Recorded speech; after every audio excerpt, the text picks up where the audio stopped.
Hello les amis de Zemmour, un tout petit topo encore ce soir sur le sondage.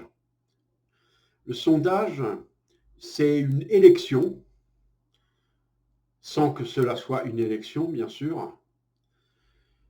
C'est un chiffre a toujours l'air neutre, il n'y a pas d'émotion sur un chiffre, et ce chiffre est donné par des gens euh, que vous ne connaissez pas. Vous ne savez pas qui est l'institut de sondage. Le Figaro Magazine, Le Point, etc., passent leur temps à dire qu'ils ont fait des sondages. Et le sondage a envahi complètement notre société, notre mental, et il sert essentiellement à nous manipuler. Je répète, ça a tout du vote, mais ce n'est pas un vote, évidemment. Donc, 61% de gens rejettent Zemmour. Ça veut dire inconsciemment que ceux qui sont pour Zemmour, c'est une minorité. Donc, moi qui étais favorable à Zemmour, ben, je change vite d'avis. Ce qui est important, c'est les indécis. Donc, il faut absolument augmenter les chiffres. Et je crois que le sondage, c'est la meilleure arme de toutes les dictatures perverses qu'on ait connues sur Terre. Si vous pouviez savoir exactement la vraie réalité des sondages, le vrai chiffre, eh ben vous seriez surpris.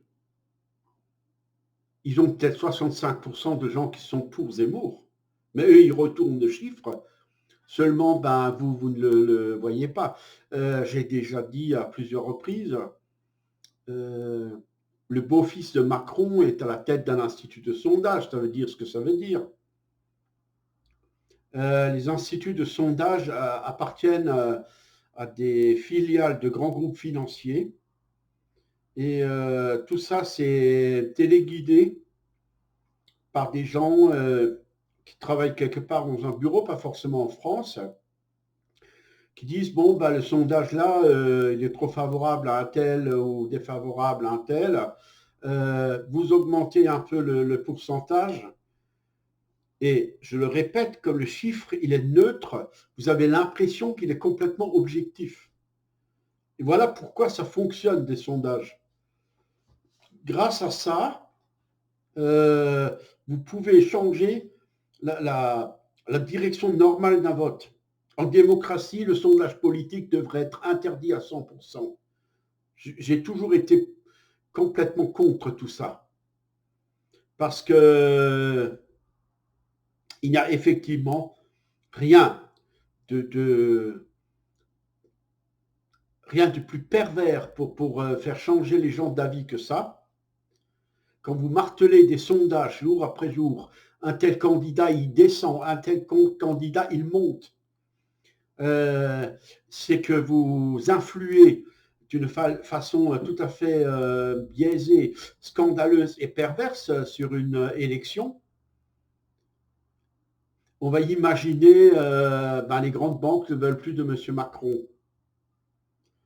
Ben, il suffirait que pendant 2 mois, tous les sondages lui soient complètement défavorables pour que comment dire ça, les gens ne votent plus du tout pour lui.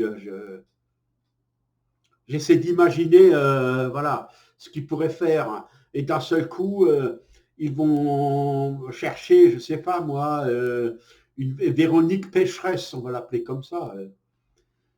Donc cette Véronique Pécheresse, les grandes banques ont décidé pour une raison X et Y, parce qu'elle est la maîtresse d'un des banquiers, je ne sais pas pourquoi, mais bon, ont décidé que c'est elle qui va gagner.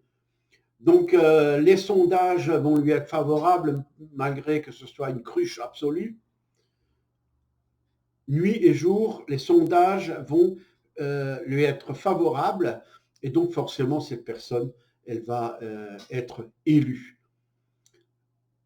Moi-même, personnellement, j'ai vraiment tendance à me faire avoir par les sondages, moi aussi.